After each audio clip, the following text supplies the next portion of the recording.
नमस्कार बालदोस्तांनो, मी तुमची मैत्रीण अपूर्वा आज पुन्हा तुमच्यासाठी एक मस्त गोड गोष्ट घेऊन आले आहे.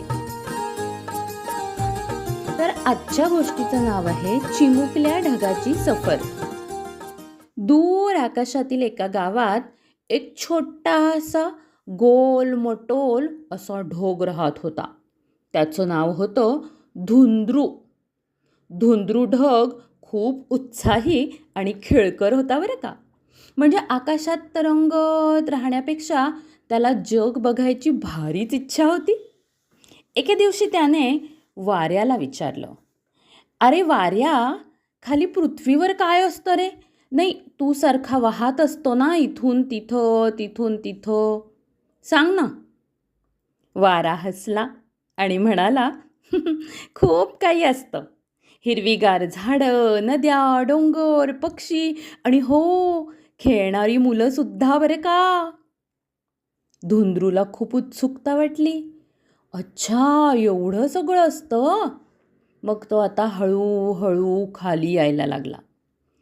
धुंद्रू ढग जसजसा खाली येत होता ना, तसं सगळ्यात पहिल्यांदा त्याला काय दिसलं माहितीये?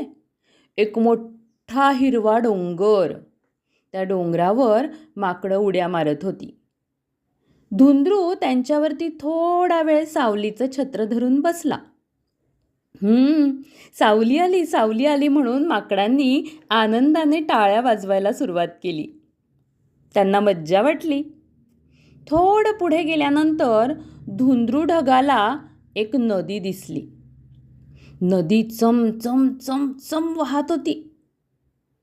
धुंद्रू म्हणाला, वा, किती सुंदर आहे ही, किती चमकतीये.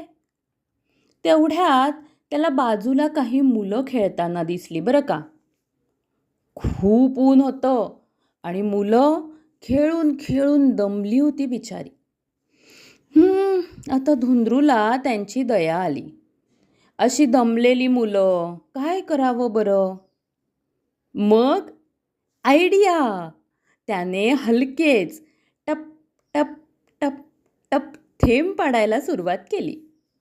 थंडगार असा पाऊस पडायला लागला आणि मुलं आनंदाने ओरडली, पाऊस पाऊस, वा वा वा, चला चला चला, असं म्हणून ते पावसात आनंदाने नाचू लागले. धुंद्रूला खूप आनंद झाला. तो म्हणला, चला, बरं झालं मी आलो. मुलं किती आनंदी झाली आहेत. पाऊस पडून गेला. संध्याकाळ झाली.